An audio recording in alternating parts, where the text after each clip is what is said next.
Hi friends, നമുക്കിന്ന് നല്ല അടിപൊളി ടേസ്റ്റിലുള്ള മത്തിയും മാങ്ങയും മുരിങ്ങക്കായും കൂടി മുളകിട്ടത് റെഡിയാക്കാം.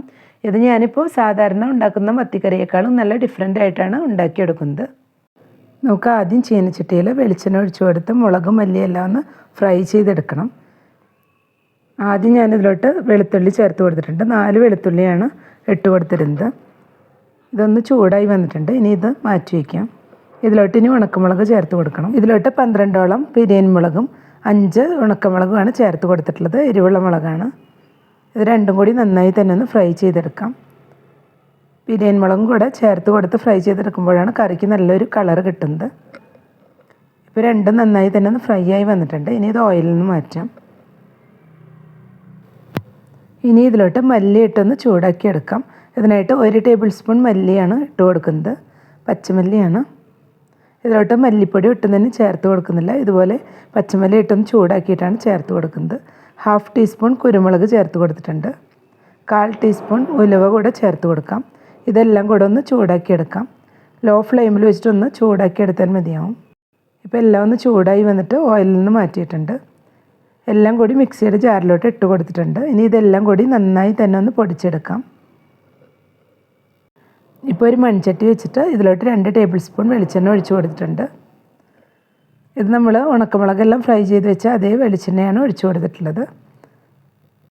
ഇതിലോട്ടൊരു 10ഓളം വലിയ ചുവന്നുള്ളി ചതച്ച് വെച്ചത് ചേർത്ത് കൊടുക്കുന്നുണ്ട്. ചുവന്നുള്ളി ഇപ്പോൾ ഓയിലിലോട്ട് ഇട്ട് കൊടുത്തിട്ടുണ്ട്. ഇനി നമുക്കിതൊന്ന് മൂപ്പിച്ചെടുക്കാം.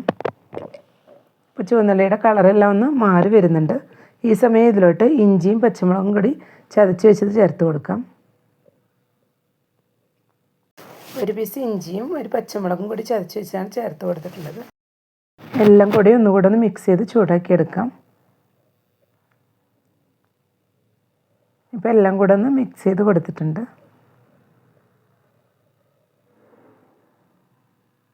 ഇപ്പോൾ എല്ലാം നന്നായി തന്നെ ഒന്ന് ഫ്രൈ ചെയ്തെടുത്തിട്ടുണ്ട്. ഇതിലോട്ട് ഒരു തക്കാളി നന്നായി അരച്ച് വെച്ചതാണ് ചേർത്ത് കൊടുത്തിട്ടുള്ളത്.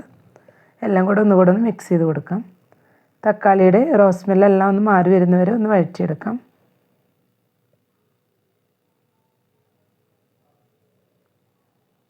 ഇതിലോട്ട് 1/2 ടീസ്പൂൺ മഞ്ഞൾപ്പൊടി ചേർത്ത് കൊടുത്തിട്ടുണ്ട്.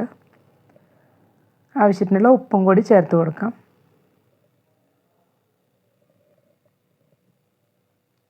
എല്ലാം കൂടെ ഒന്ന് മിക്സ് ചെയ്ത് കൊടുത്തിട്ടുണ്ട്. ഇനി നമുക്ക് ഇതിലോട്ട് കട്ട് ചെയ്ത് വെച്ച മുരിങ്ങക്കായ ചേർത്ത് കൊടുക്കാം. ഞാനിതിലോട്ട് 2 മുരിങ്ങക്കായ കട്ട് ചെയ്ത് വെച്ചതാണ് ചേർത്ത് കൊടുക്കുന്നത്. ഇനി എല്ലാം കൂടി ഒന്ന് മിക്സ് ചെയ്ത് കൊടുക്കാം.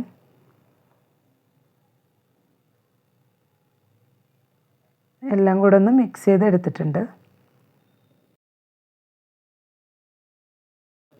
നമുക്ക് ഇതിലോട്ട് മുരിങ്ങക്കായ കുക്ക് ചെയ്തെടുക്കാൻ ആവശ്യമായിട്ടുള്ള വെള്ളം ചേർത്ത് കൊടുക്കാം.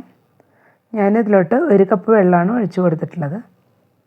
മുരിങ്ങക്കായ ആദ്യം ഒരു 1/4 ഭാഗത്തോളം ഒന്ന് കുക്ക് ചെയ്തെടുക്കാം. ഇപ്പോൾ എല്ലാം കൂടി നന്നായി തന്നെ ഒന്ന് മിക്സ് ചെയ്ത് കൊടുത്തിട്ടുണ്ട്. ഇനി നമുക്കിത് മൂടി വെച്ച് ഒരു 5 മിനിറ്റ് ഒന്ന് കുക്ക് ചെയ്തെടുക്കാം. അപ്പോഴേക്കും മുരിങ്ങക്കായ എല്ലാം ഒരു 1/4 ഭാഗത്തോളം വെന്ത് വന്നിട്ടുണ്ടാവും.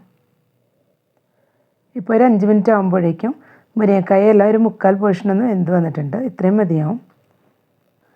ഈ സമയം ഇതിലോട്ട് മീനും കൂടി ചേർത്ത് കൊടുക്കാം. ഞാനിതിനായിട്ട് 1/2 kg മത്തിയാണ് എടുത്തിട്ടുള്ളത്. നന്നായി വാഷ് ചെയ്ത് വെച്ചതാണ്. മത്തി നന്നായി തന്നെ ഒന്ന് വരഞ്ഞ് വെച്ചിട്ടുണ്ട്. ഇതുപോലെ വരഞ്ഞു കൊടുത്ത് ചേർത്ത് കൊടുക്കുമ്പോൾ പെട്ടെന്ന് തന്നെ മസാലകളെല്ലാം ഉള്ളിൽ നന്നായി പിടിച്ചു വരും. ഇതിലോട്ട് ഇനി നമ്മൾ നന്നായി പൊടിച്ചു വെച്ചിരുന്ന മസാല കൂടെ ചേർത്ത് കൊടുക്കാം.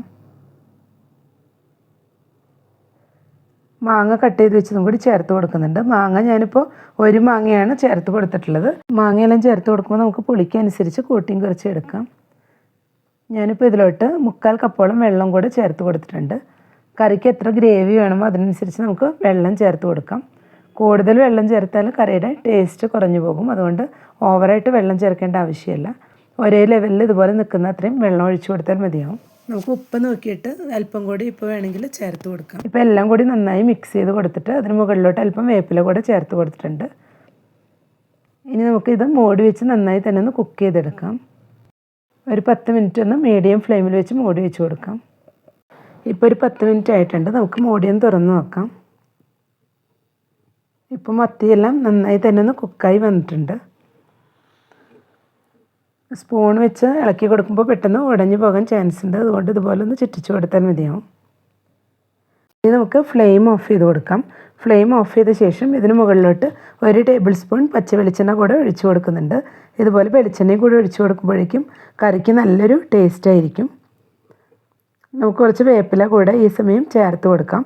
എന്നിട്ട് കുറച്ച് നേരം ഒന്ന് മൂടി വെച്ച് കൊടുക്കുമ്പോഴേക്കും കറി ഒന്നുകൂടെ നന്നായി മസാലയെല്ലാം മീനിലെല്ലാം പിടിച്ച് നന്നായി സെറ്റായി വന്നിട്ടുണ്ടാവും. ഇപ്പം മത്തിയും മുരിങ്ങക്കായും കൂടി മുളകിട്ടത് ഇവിടെ റെഡിയായി വന്നിട്ടുണ്ട്. നമ്മളിത് കുറച്ച് നേരം വെച്ച് കഴിക്കുമ്പോഴായിരിക്കും കൂടുതൽ ടേസ്റ്റ് കിട്ടുന്നത്. അപ്പോൾ എല്ലാവരും ഇതുപോലെ ഒന്ന് ട്രൈ ചെയ്ത് നോക്കുക. ഇഷ്ടപ്പെട്ടെങ്കിൽ ലൈക്ക് ചെയ്യാനും ഷെയർ ചെയ്യാനും സബ്സ്ക്രൈബ് ചെയ്യാത്തവർ സബ്സ്ക്രൈബ് ചെയ്ത് സപ്പോർട്ട് ചെയ്യാനും മറക്കരുത്. Thank you.